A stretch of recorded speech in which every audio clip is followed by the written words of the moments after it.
제3화 세계의 장엄 노사나불품 제운반야와 화엄부 경전 80화엄경을 번역한 실찬안타도 우전국 출신이며 낙양의 위국 동사에서 화엄 계통의 경전을 번역한 제운반야도 우전국 출신이었다. 그러므로 우전이 화엄경과 깊은 관계가 있다는 것을 부정할 수 없다. 제운반야는 대승과 소승 불교에 두루 통하고 주술에도 능한 선관을 닦은 사람으로 평범한 학자는 아니었다. 영창원년에 낙양으로 와 척천무후를 배알하였으며 칙명에 의해 위국동사에서 여장을 풀었다. 위국동사는 무후의 어머니 양씨가 하명원년에 죽자 무후가 건립한 사원이다. 처음에는 태원사라 하였으나 수공 3년에 위국사로 개칭하였으며 다시 제초원년에는 숭복사로 고쳤다. 태원사는 동서양쪽 수도에 건립되었으므로 자연히 위국사도 동서양쪽에 있게 되었으며 낙양에 있는 것이 위국동사, 장안에 있는 것이 위국서사였다. 제운반야가 위국동사에 오기 직전에 지바가라는 위국동사의 전신인 태원사에서 번역에 종사하고 있었다. 동서태원사에는 번역 장소가 마련되어 있었으므로 거기서 경전 번역 작업이 이루어졌던 것이다. 예를 들면 중종의 선룡 2년에 보리유지가 대보적경을 번역하였으며 나중에 반야 3장이 40화엄경을 번역한 것도 이 사찰에서였다. 아무튼 화엄부의 경전 번역과 이 사찰이 깊은 관계가 있었다는 것은 주목할 필요가 있다. 그러면 제운반야는 무슨 경전을 번역했을까? 화엄과 관계되는 것으로는 다음에 두 가지가 있다. 대방광불 화엄경 부사 의불 경계분 1권 혹은 2권 13지 대방광불 화엄경 수자분 2권 9지 전자는 영창원년에 낙양의 위국동사에서 후자는 천수 2년에 같은 사찰에서 번역되었다. 대방광불 화엄경 부사 의불 경계부는 제운반야의 번역뿐만 아니라 실찬안타의 번역도 있다. 우전 출신의 두 사람이 같은 화엄관계 경전을 번역했다는 것은 우전에 이 경이 유포되어 있었다는 증거가 된다. 이 경은 60화엄경이나 80화엄경의 각 품에 꼭 그대로 적용되지는 않는다.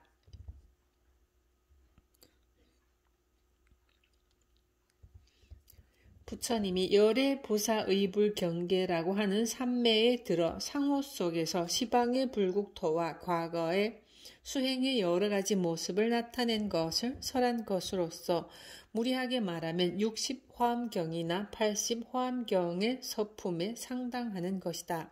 간단히 말하면 화엄경의 축소판이라고 해도 좋을 듯하다.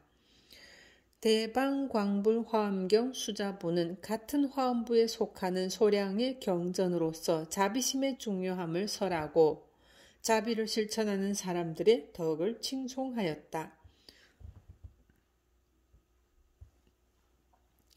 막고굴의 노사나 불상 돈왕에 있는 막고굴의 제428굴은 북주 시대를 대표하는 최대의 동굴이다.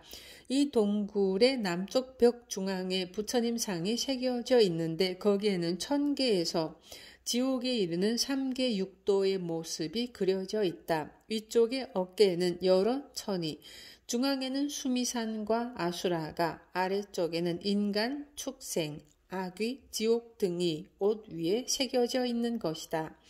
현재 이 상은 화엄교주인 노사나 부처님이 아닐까라고 추정되고 있다. 위에 상과 유사한 상이 키질, 쿠차 등의 벽화에서도 발견된다고 한다. 또한 목 주위에서 감겨내린 통견은 우전에서 발견되는 상과 비슷하다.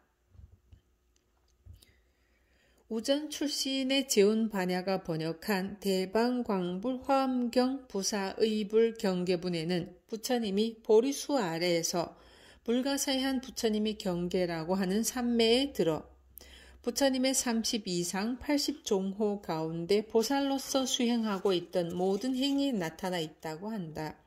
그것은 최초의 광조왕의 인연에서 최후의 정광열애에 이르기까지 각각의 고행이다.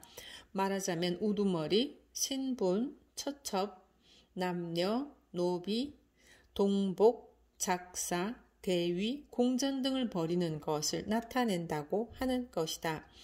부처님의 경우는 그 모습에 일찍이 부처님이 수행한 모든 것이 나타나 있지만 비로자나불의 경우에는 상 가운데 갖가지 천에서 지옥까지의 3계 6도 모두가 묘사되어 있는 것이다. 서역 지방의 비로자나불은 입상이었다. 장안의 상락방에 있는 조경공사의 화엄원에 있던 노쇠로 된 노사나불도 높이 6척의 입상이었다. 180cm. 만일 운강석굴 제18굴의 본존의 입상이 노사나불이라고 한다면 남북 조선시대부터 당나라 초기에 걸친 노사나불은 입상이었으므로 그 후에 당나라 시대의 불상이 좌상이었다는 것을 생각하면 상당히 흥미롭다. 노사나불의 비로자나는 광명변조라고 번역한다. 법장의 해석에 의하면 광명에는 지광과 신광이 있다. 지광에는 진리를 비추는 빛과 모든 중생을 비추는 빛의 의미가 있으며 신광에는 끊어지지 않는 영원한 빛과 그 빛에 의해서 사람들을 눈뜨게 하는 뜻이 있다. 더구나 지광과 신광은 서로 방해함이 없이 하나로서 법계에 충만할 뿐만 아니라 일체의 중생 앞에 그 모습을 빛으로서 나타내는 것이다. 화엄에서의 비로자나불은 단지 보신이 아니라 일체의 모든 것에 통하는 법신이다. 부처나 중생이나 국토나 할 것 없이 일체의 모든 것은 비로자나불의 화현이라고 본다. 이 비로자나불에 대해 설명한 것이 화엄경의 노사나불품인 것이다. 연꽃의 꽃잎. 노사나불품은 수많은 보살이나 세계의 모든 왕이 부처님의 경계, 부처님의 광명, 부처님의 음성, 세계해, 중생해, 불해 등이 도대체 무엇인가 하는 의문을 품고 부처님께 가르침을 청하는 장면에서 시작되었다. 이에 세조는 입과 이빨 사이에서 무수한 광명을 발하였다. 그것은 청정하고 걸림이 없는 법계의 충만한 광명이었으며 법계를 장엄하는 광명이었다. 입이나 이빨에서 무수한 광명을 발하는 모습은 참으로 찬란하였으며 그 광명은 일체의 모든 국토를 비추었다. 이 광명을 본 보살들은 연화장 세계를 볼 수 있었다. 한 보살은 감격하여 다음과 같은 개송을 읊었다. 무량한 겁의 바다에 공덕을 닦고 시방의 모든 부처님을 공양했으며 무량한 중생의 바다를 교화하시고 노사나 부처님은 정각을 이루셨네. 노사나불은 무한한 시간에 걸쳐 공덕을 닦고 일체의 모든 부처님을 공양하였으며 일체 중생을 구제함으로써 비로소 깨달음을 얻을 수 있었던 것이다. 그리고 다음과 같은 개성을 읊었다. 노사나 부처님의 대지혜의 바다는 광명을 두루 비추어 한량이 없고 진실한 법을 여실히 관찰하여 일체의 모든 법문을 두루 비추네. 노사나불은 무한한 광명을 바라며 진실한 도리를 잘 관찰하여 일체의 가르침을 설하는 것이다. 이 연화 장엄 세계의 동쪽에는 정연 화승광 장엄 세계가 있고 남쪽에는 중보 월광 장엄 세계, 서쪽에는 보광락 세계, 북쪽에는 유리 보광 충만장 세계가 있다. 또한 이 세계의 동남쪽에는 연부 단파리 색당 세계, 서남쪽에는 보조장엄 3개, 북서쪽에는 선광조 3개, 북동쪽에는 보조 광명장 3개, 그 아래쪽에는 연화 묘향 성장 3개, 그 위쪽에는 잡보광해 장엄 3개가 있다. 이들 3개에는 불국토가 있으며 거기에는 여러 가지 이름이 부처님과 보살, 권속들이 있다고 한다. 이들 3개와 불국토가 무수한 만큼 보살의 수도 무수하며 그 보살들은 또한 각각 무수한 권속의 보살을 거느리고 결과부좌하고 있다. 가부좌한 보살들은 모공에서 광명의 구름을 발하고 그 광명 가운데서 또한 무수한 보살이 나온다. 그것과 동시에 무수한 불국토가 나타나고 그 불국토 가운데는 과거, 현재, 미래 3세의 모든 부처님이 모습을 보인다. 그 모든 부처님들은 여러 가지 가르침으로써 중생을 교화하고 중생의 괴로움을 구제하고 있다. 그때 세조는 두 눈썹 사이의 백호상에서 광명을 발하여 일체의 불국토를 비추었다. 그 불국토에는 큰 연꽃이 피어 있었다. 그 연꽃의 줄기는 온갖 보배로 되어 있으며 잎은 일체의 세계를 덮고 그 연꽃의 둥치는 사금으로 되어 있었다. 법장은 이 연꽃을 다음과 같이 해석하였다. 연꽃이란 피어서 널리 펴고 삼승의 물을 방출하고 더러움에 물들지 않고 모든 성스러운 벌이 찾아드는 곳이기 때문이다. 탐연기 권삼. 연꽃이 피면 주위에 하나가 가득되기 때문에 피어서 널리 편다고 하였으며 삼승의 물을 내보내면 그 물이 이윽고 일승으로 되돌아온다는 의미에서 삼승의 물을 방출한다고 하였다. 또한 연꽃은 순백색의 꽃을 피워 더러움에 물들지 않는 미묘한 아름다움을 가지고 있으며 벌이 꿀을 찾아서 무리를 짓고 있는 것처럼 연꽃은 고귀한 것이라고 하는 것이다. 세계의 여러 가지 모습. 부처님의 눈썹 사이에서 일체제법 승음이라는 대보살이 나와 개송으로서 부처님을 찬탄했다. 부처님의 몸은 모든 법계에 충만하시어 두루 일체 중생 앞에 나타나시며 중생의 근기에 따라 어디에나 나아가지만 항상 이 보리수 아래에 계신다. 이것은 노사나불이 법계에 두루해 있음을 나타내고 있다. 부처님의 몸은 법계에 충만해 있으면서 중생의 능력에 맞게 그 모습을 나타내 보인다. 더구나 보리수 아래 정각의 자리를 떠나는 일이 없는 것이다. 다음으로 용감하고 두려움을 모르는 사자염광 분신음 보살은 노사나 부처님은 청정한 법륜을 굴리실 때 일체의 법의 방편으로 널리 부처님의 구름을 덮네 라고 하여 노사나 부처님의 전법륜을 설하셨다. 노사나 부처님의 설법은 중생뿐만 아니라 일체의 모든 것, 즉 산천 초목에까지 미치는 것이다. 이 세계의 모든 것들에게 법륜을 굴릴 수 있는 것이 노사나 부처님이기 때문이다. 법륜이란 부처님의 가르침을 말한다. 부처님의 가르침은 원만하여 모든 공덕을 갖추고 중생의 미혹한 장애를 없애어 불과에 이르게 할 수 있기 때문에 법륜이라고 하는 것이다. 막고구리 노사나불 입상의 배 부분에 육도의 세계가 그려져 있는 것도 노사나불의 가르침이 천상계에서 지옥에까지 울려 퍼지고 있기 때문이다. 그때 보현보살은 사자 좌에 앉아 일체 열의 정장 삼매에 들었다. 모든 부처님은 보현보살이 삼매에 든 것을 칭송하고 모든 것을 할 수 있는 지혜를 주었다. 시방의 부처님들은 보현보살의 이 말을 쓰다듬었으며 이것을 본 보살들은 개송으로서 보현보살을 칭송하였다. 그러자 보현보살은 모든 보살들에게 부처님의 청정한 지혜는 생각으로서 헤아릴 수가 없지만 자신은 부처님의 신통을 받았으므로 그것을 설명하고자 한다고 말했다. 보현보살이 삼매에서 깨어나자 세계는 6가지로 진동하고 중생들은 10가지의 법의 구름을 내렸다. 그러자 보현보살은 대중을 기쁘게 하기 위해 개송으로 대답하였다. 그 개송은 다음과 같이 시작한다. 모든 부처님의 깊은 지혜와 공덕의 바다는 한량없는 세계에 충만해 있어 방편으로서 중생들이 볼 수 있는 능력에 따라 노사나 부처님은 법륜을 굴리시네.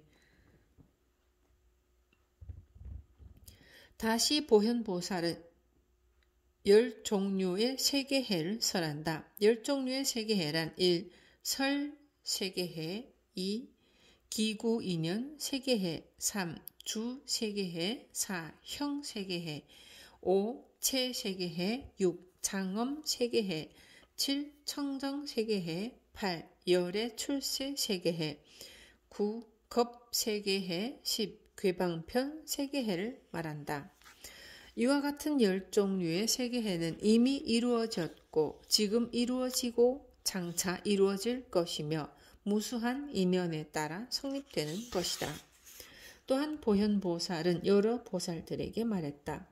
불자들이여, 여러 세계해에는 갖가지 형상이 있으니 혹은 모나기도 하고 혹은 둥글기도 하며 혹은 모나지도 않고 둥글지도 않으며 혹은 소용돌이 치는 물 같기도 하고 혹은 꽃 모양 같기도 하며 혹은 온갖 중생의 모양 같기도 하느니라. 세계에는 모난 것, 둥근 것, 모나지도 둥글지도 않은 것, 물같이 소용돌이 치는 것, 꽃 모양을 한 것, 중생 모양을 한 것 등 여러 가지 모양이 있다고 한다. 다시 보현보살은 세계해의 체, 세계해의 장엄, 세계해의 청정, 세계해의 여러 부처님, 세계해의 겁 등에 관해 설하셨다. 세계해의 해에 대해 탐연기 3권은 번거로울 정도로 많고 겹겹이 쌓여있고 넓어서 그 끝을 알 수 없으므로 해라고 한다 라고 설명하고 있다. 세계해란 바다와 같이 깊고 넓어서 한이 없는 세계를 말하는 것이다. 불국토는 화가가 만든 것. 보현보살은 또한 일체의 대중들에게 다음과 같이 말했다.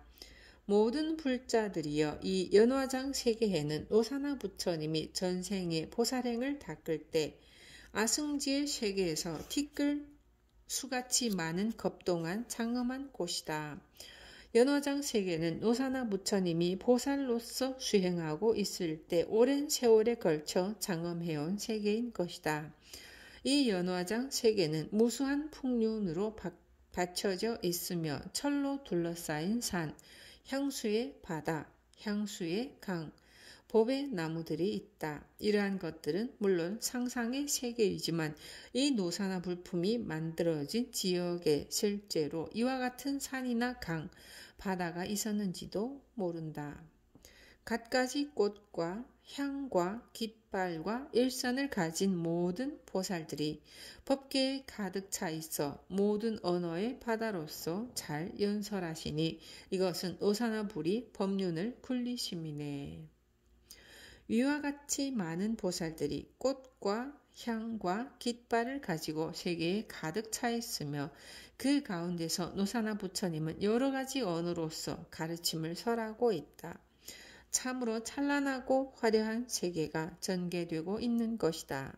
이 세계에는 향수의 바다가 있다. 이 바다는 여러 가지 보석으로 장식되어 있으며 그 해안은 만이의 보배 구슬로 되어 있고 땅 위는 보배의 그물로 덮여 있다.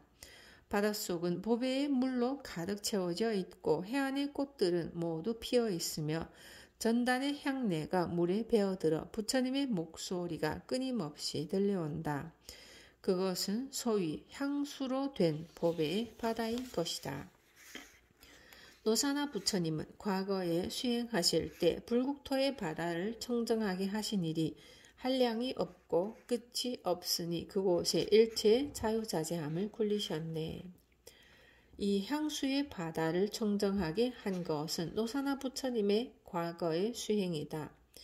보살이었을 때의 수행이 향수의 바다를 청정하게 했다고 하는 것은 대단한 일이지만 수행에 의해 세계가 청정해진다는 것은 더욱 중요하다. 수행은 단지 자기 완성만이 아니라 세계의 완성이기도 한 것이다. 향수의 바닷속에는 향수의 강이 있다. 이 향수의 강은 부처님의 눈썹 사이 백호상에서 흘러나온 것이다. 향수의 강이 흐르고 있는 대지는 금강의 보배로 장식되어 있고 그 땅에는 사금이 가득 널려 있다. 경전은 다시 무수한 향수의 강과 세계를 설한다. 갖가지 불국토는 과연 현실적으로 존재하는 객관 세계일까? 이것에 대해 경전은 다음과 같이 설한다. 마치 솜씨가 좋은 마술사가 여러 가지 작품을 만들어내듯이 중생들의 업으로서 불국토는 불가사의하게 되네. 화가가 채색화의 그림을 그려낸다는 것을 알듯이 이와 마찬가지로 불국토는 마음의 화가가 그려낸다는 것을 아네. 중생의 마음이 각각 다르기 때문에 여러 가지 망상을 일으키듯이 이와 마찬가지로 불국토도 모두 환화와 같네. 마술사가 여러 가지 작품을 만들어내고 화가가 온갖 그림을 그려내듯이 불국토는 인간의 마음이 그려낸 것이라고 하는 것이다. 말하자면 인간의 마음이 만들어낸 것이 불국토이며 그것은 여러 가지 모양을 하고 있다고 한다. 불국토는 한편으로는 노사나 부처님이 청정하게 만든 것이지만 다른 한편으로는 인간의 마음이 만들어낸 환상에 지나지 않는다. 찬란하고 청정한 불국토는 노사나 부처님이 만든 것인데 반해 여러 가지 국토는 중생의 망상이 만들어낸 것이다. 정진의 힘 보장엄동자 청정한 불국토는 부처님이 만든 것이고 오염된 국토는 중생이 만든 것이다. 더구나 국토가 성립하고 국토가 멸하는 것은 중생의 업에 의한 것이다. 이쯤에서 화엄경의 문장은 찬란하고 호화로운 불국토에서 짙은 어둠 속의 국토로 내용을 바꾸어서 설한다. 혹은 국토가 일어났으니 진흙땅으로 더럽고 빛이 없어 어두우며 죄지은 중생이 사는 곳이네. 이곳은 암흑의 국토이다. 어둠에서 어둠으로의 회명에 쌓인 국토이고 어두운 밤의 세계이며 죄지은 중생이 사는 세계이다. 흙은 진흙으로 된 국토가 있으니 번뇌에 쌓여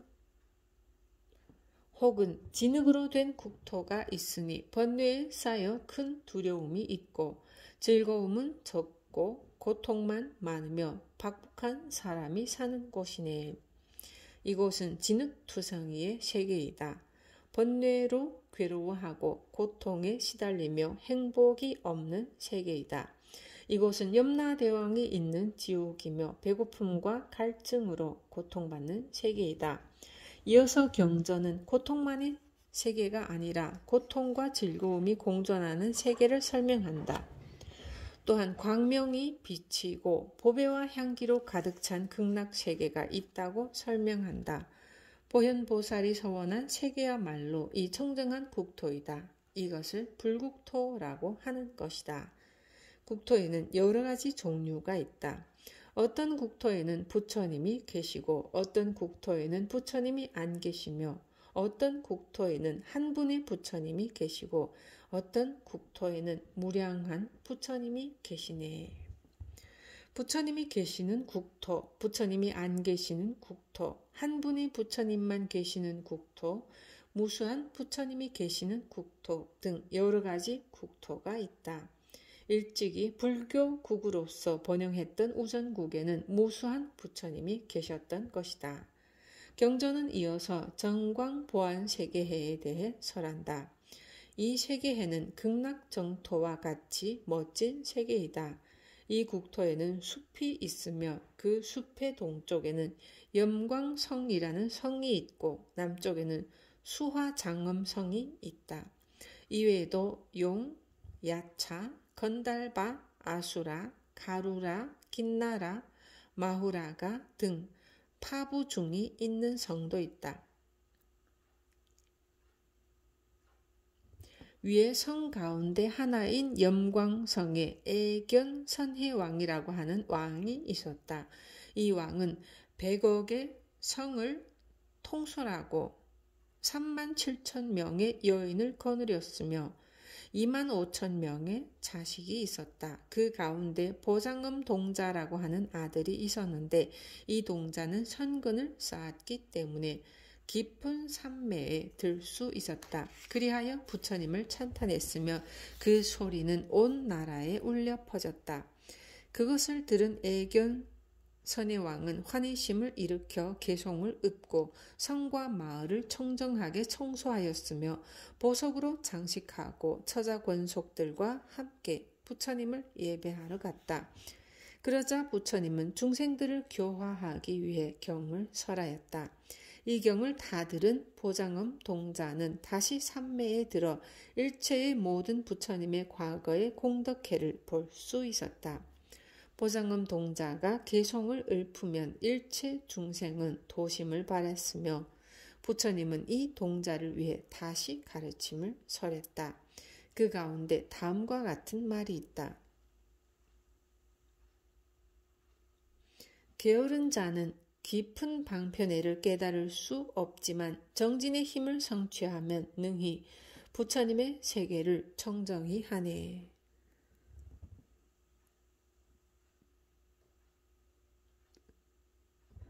정진의 힘에 의해서 비로소 부처님의 세계에 들어갈 수 있다고 하는 것이다.